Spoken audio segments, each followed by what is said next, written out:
The latest issue report for Elite Dangerous is now available. It details the progress and ongoing development for the community's top 20 highest voted issues. There's a few changes this time around, which are worth taking a slightly close look at, so let's jump in. Now, Frontier consider the bulk of the problems with lighting and illumination have now been fixed as of Update 6. Update 7, meanwhile, is tentatively planned for next week, and along with that, the lighting issues are going to be marked as resolved. Many of you will be aware, however, that there continues to be lighting problems with cockpits. Frontier have said they will reopen this specific case of lighting as a new issue, and in fact have previously asked for player feedback in order to help the developers further identify the problem. The second issue on the tracker revolves around degraded ground texture on planets, which Frontier now also considered to be complete. They have stated that they are aware that planets are still not perfect in Odyssey, largely due to the repeating tiling textures which many people have noticed. They say that they're looking at ways to regenerate planets and new tech to do that. This, of course, is going to take a long time and is going to be a significant body of work, so it's going to be a while until we see some results on that. Performance issues, meanwhile, continue to be a problem. There are some performance fixes coming for Update 7 and more in future updates.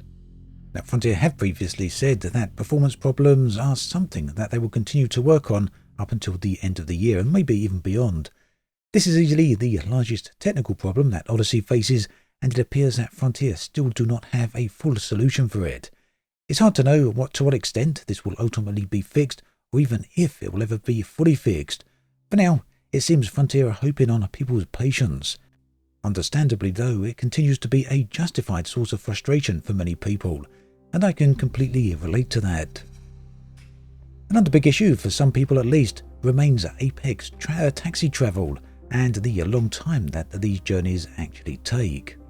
Frontier will be adding a redirect function for Apex with Update 7, at which point they will consider the Apex issues resolved. Now, whether or not you consider that to be a resolution for that particular problem will really depend on the extent to which you use Apex. Apex for short journeys tends to be not too bad. Medium journeys though, even short medium journeys, can be a bit of a problem if you don't really like sitting around too long doing nothing, but at least this redirect feature will give you some alternative options and allow you to basically choose a different destination or even return to your point of origin, something that we are unable to do at the moment. So either way, a very nice feature to have as an added option. So that's the issues which stand out to me the most from the latest report. Essentially, the situation isn't much changed from the previous report, other than to say that some of the biggest problems are going to be marked as complete. Meanwhile, Update 7 will include fixes for invulnerable Thargoids, empty NHSS signals, the lack of materials at Dav's Hope, and support missions having been culled. There's also a few details on Update 8, which will be released later on, which will include fixes for the game sometimes hanging on exit, more performance fixes, planet to moon orbit lines not being visible in the FSS in VR, and mission rewards not being shared with the team.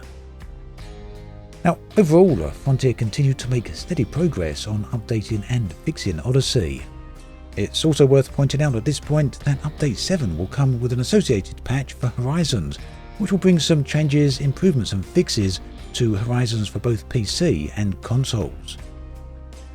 Now, moving on, for those of you who are interested in my personal thoughts on all of this and the current situation, well, personally I feel more needs to be done when it comes to performance issues. Now, that doesn't necessarily mean more immediate or rapid fixes, but it does mean perhaps more information. Whilst Frontier have certainly done an excellent job at ramping up the amount of information that they're putting out there, I would like to see some more specific feedback on why the game seems to be suffering so poorly when it comes to low frame rates. Whilst this is a problem Frontier continue to acknowledge, they still haven't explained why the game has this problem.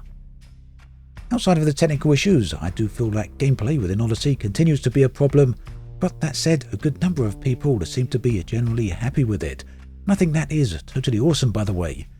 It does seem that Frontier are aware, however, that more needs to be added.